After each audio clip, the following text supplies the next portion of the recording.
দেখ কাঠিটাই নিভে গেছে। 14 বার ভিডিও অফ করছি। এ তুই পড়ে আস না কেন উঠতে গিয়ে?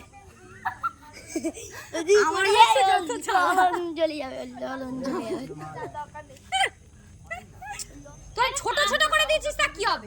কাগজ নে না। এ দিগন্ত দেখি ফটোগ্রাফাররা কি করছে। হাতছে। এ যাস না। ওই তলাই মালটা ঢুকিয়ে দাও। আমি এখান থেকে ফু দিচ্ছি। আমি এখান থেকে ফু দিচ্ছি। এ জোরে আয় না। এ বের কর ডুমুর খালি। সাথীদের কষ্ট হয় না সত্যি। আরে